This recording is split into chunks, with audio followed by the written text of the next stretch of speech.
Hello everyone. तो आज हम बात करेंगे बायोट नंबर के बारे में। ठीक है। तो सबसे पहले बायोट नंबर का बेसिक डेफिनेशन क्या होता है। Okay, so it is the ratio of conductive resistance of the body to the convective heat transfer resistance at it surface. Okay, अब इसका मतलब क्या है। सो बायोट नंबर ये कहना चाहता है कि अगर मान लीजिए मैंने कोई ऑब्जेक्ट लिया, कोई मान लीजिए कोई स्फेरिकल बॉल है। ओके, मैंने इसका टेम्परेचर इंक्रीज़ कर दिया फर्नेस में रख के, इसका टेम्परेचर 100 डिग्री सेल्सियस है।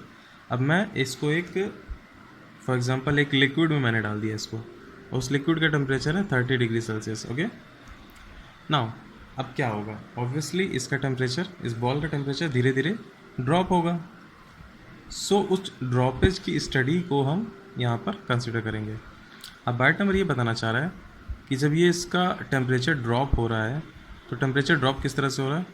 सबसे पहले हीट ट्रांसफ़र इस बॉडी के अंदर से हो रहा है सरफेस तक, जो कि कंडक्शन के थ्रू हो रहा है। बॉडी खुद की सरफेस कंडक्ट कर रही है। ओके, सेकंड थिंग, सरफेस से ये मीडियम हीट एब्जॉर्ब कर रहा है कन्वेक्शन के through.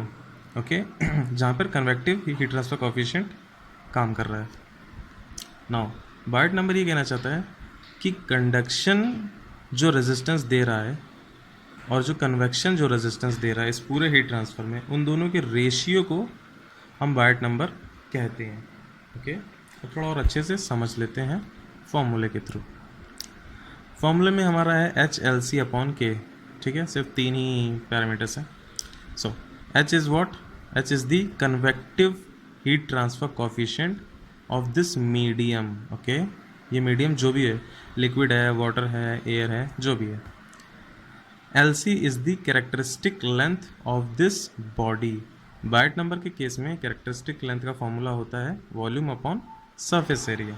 Okay, volume is the total volume of this body and AS is the total surface area of this sphere. Okay, now last term is K. K is the obviously it is the conductive coefficient, but किसका है ये conductive heat transfer coefficient है इस body का, ना कि medium का। Okay, again K is the, मैं B लिख देते हैं यहाँ पर, B means body. B is the conductive heat transfer coefficient for this body, for the material of this body. Okay, now ये तो हो गए बायोट नंबर की बात। अब बायोट नंबर में एक स्पेशल केस होता है, if Biot number is less than 0.1। सो इस सिचुएशन को हम कहते हैं लंप सिचुएशन, या फिर इसको लंप हीट एनालिसिस भी कहा जाता है। अब ये स्पेशल सिचुएशन क्यों है, ऐसा क्या होता है इसमें, तो ये सिचुएशन ये बताती है कि मान लीजिए अगर बायोट नंबर 0.1 से कम या इसके बराबर आ रहा है, तो हमारा जो भी ऑब्जेक्ट था वो ये बताना चाह रहा है कि हमारा जो ऑब्जेक्ट था, जब इसका टेम्परेचर ड्रॉप हो रहा है तो वो यूनिफॉर्मली ड्रॉप हो रहा है, विच मीन्स हर टाइम पर, किसी भी पर्टिकुलर टाइम पर, मान लीजिए t इक्वल्स टू, हमने 0 से स्टार्ट किया था, 0 सेकेंड से। Okay, and after some time, for example let's say t2 time which is after 2 second, इस बॉडी का टेम्परेचर हो गया 100 डिग्री सेल्सियस से मान लीजिए 90 डिग्री सेल्सियस हो गया। ओके, सो 90 डिग्री सेल्सियस ये सिर्फ सरफेस का टेम्परेचर नहीं है, 90 डिग्री सेल्सियस सिर्फ सेंटर का टेम्परेचर नहीं है, बल्कि 90 डिग्री सेल्सियस इस पूरी की पूरी बॉडी का टेम्परेचर है। मतलब किसी भी एक पर्टिकुलर टाइम पर, किसी भी एक पर्टिकुलर इंस्टेंट पर इस होल बॉडी का टेम्परेचर सेम रहेगा। ओके, वो धीरे धीरे ड्रॉप होगा, बट पूरी बॉडी का टेम्परेचर एक साथ ड्रॉप होगा। ऐसा नहीं है कि सरफेस पे टेम्परेचर 90 डिग्री सेल्सियस है लेकिन बॉल के सेंटर में 95 है, जो कि यूजुअली केस होता है। बट अगर बायोट नंबर 0.1 से कम आता है तो टेम्परेचर ड्रॉपेज यूनिफॉर्म होगा, मतलब जो बॉल है हमारा उसका टेम्परेचर हर टाइम पर सेम ही रहेगा। सो मतलब अगर बॉडी का टेम्परेचर ड्रॉप हो रहा है तो मान लीजिए 2 सेकंड पे 90 डिग्री सेल्सियस है, 4 सेकंड पे हमारा हो जाएगा 80 डिग्री सेल्सियस, या फिर कुछ भी हो सकता है। बट पॉइंट ये है कि पूरी बॉडी का टेम्परेचर यूनिफॉर्म रहेगा। नाउ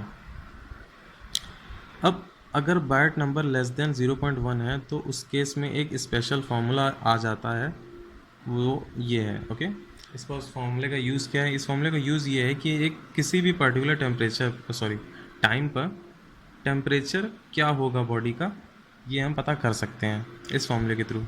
इस फार्मूले में है क्या?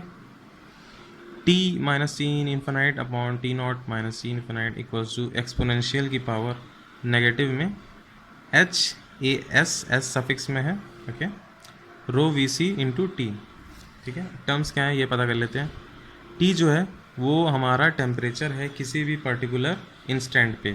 फॉर एग्जांपल मान लीजिए टी इक्वल्स टू 2 सेकंड पे जो टेम्परेचर है वो टी है, बट ये हमें पता नहीं है, ये हमें पता करना है। टी इन्फिनाइट एम्बिएंट टेम्परेचर है जिस भी मीडियम में मैंने डाल रखा है, और टी नॉट जो है वो इनिशियल टेम्परेचर है, मतलब जब हमने स्टडी स्टार्ट की तो इनिशियल टेम्परेचर जो भी था वो टी नॉट हो जाएगा। अब एच तो वही है, convective heat transfer coefficient, A S है surface area of this body, rho है density of this body, V है volume of this body, and C is the specific heat capacity of this body.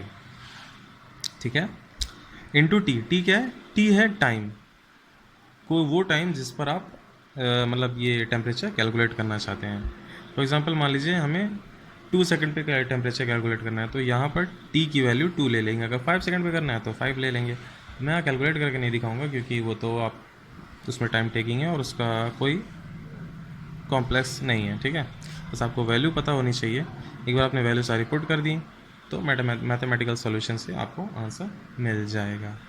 तो this is the byte number overview.